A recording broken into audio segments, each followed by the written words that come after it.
আমরা এখনো প্রস্তুত আপনাদের সাথে বন্ধুত্বের এবং একতার হাত নিয়ে এগিয়ে যেতে।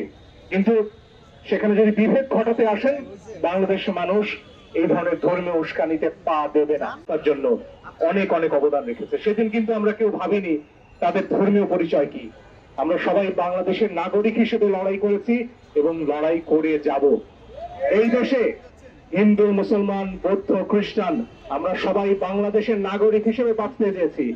প্রকৃত স্বৈরাচার শেখ হাসিনা আর তার প্রতিপালক নরেন্দ্র মোদী সেটা চাননি। তার বিরুদ্ধে আমরা লড়াই করে আজকে মুক্ত হয়েছি এবং আমাদের এই স্বাধীনতা আমরা বজায় রাখবো। আন্তর্জাতিকভাবে ভিয়েনা কনভেনশন বলে একটা বিষয় আছে, দিল্লি যেন সেটা ভুলে না যায়। আমাদের দূতাবাসে যা হয়েছে সেটা যে কোনো আন্তর্জাতিক আইনে চরম লঙ্ঘন। এই ধরনের কোন ঘটনার পুনরাবৃত্তি বাংলাদেশের মানুষ মুখ বুজে সহ্য করবে না।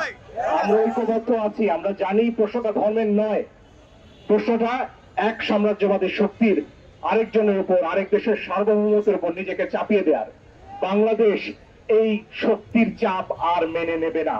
বাংলাদেশ বন্ধুত্বের হাত সারা পৃথিবী থেকে বাড়িয়ে রেখেছি। সেই বন্ধুত্বের হাত গ্রহণ করুন। কিছু চাপিয়ে দিতে আমাদের উপর আর আসবেন না দয়া করে।